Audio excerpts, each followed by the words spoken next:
बिस्मिल्लाहिर्रहमानिर्रहीम। मुअज़्ज़ज़ व मुहतशम सामिईन करम, सवाल ये पूछा गया है कि अगर मसनूई अज़ा जैसे नाक, कान, दांत ये सोने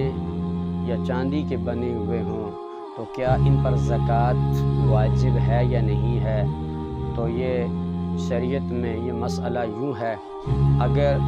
ये अज़ा जैसे नाक, कान और दांत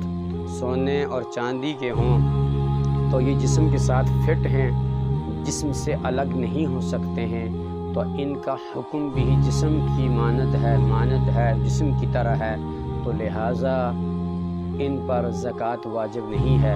और अगर ये जिस्म से अलग हो जाते हैं, फिर लगाने में कोई दुश्वारी नहीं होती है, आसानी से लगाए जाते हैं और आसानी से अलग हो जाते हैं, तो इन पर ज़कात वाजिब है। तो मसला यूँ है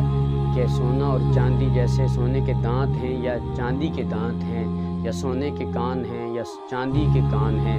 या सोने की नाक बनी हुई है या चांदी की नाक बनी है, तो ये जिस्म के साथ इस तरह लगे हुए हैं कि जिस्म से अलग करना इंतहाई दुश्वारी या जिस्म से अलग नहीं हो सकता है। ये जिस्म के साथ फिट हैं, तो लिहाजा ये जिस्म का हिस्सा है। जैसे जिस्म की पर ज़कात वाजिब नहीं है, तो इस तरह इन पर भी ज़कात वाजिब नहीं होगी। और अगर ये अलग से बनाए हुए हैं कि निकालने से, अलग करने से आसानी के साथ अलग हो सकते हैं और फिर आसानी के साथ लगाए जा सकते हैं, तो लिहाजा ये जिस्म का हिस्सा नहीं है, तो लिहाजा फिर इन पर ज़कात वाजिब क्यों कि सोना और चांदी जिस तरह का भी हो तो उस पर ज़कात वाजिब है, चाहे वो ज़ेवरात की सूरत में हो या दूसरी सूरत में हो, चाहे वो मर्द के पास हो या औरत के पास हो, तो लिहाजा उस पर ज़कात वाजिब हो जाती, चाहे वो इस्तेमाल में लाया जाए या ना लाया जाए, चाहे वो इस्तेमाल के लिए हो या तिजारत के लिए हो, तो हर किस्म का सोना, हर किस्म के चांदी पर ज़कात वाजिब है।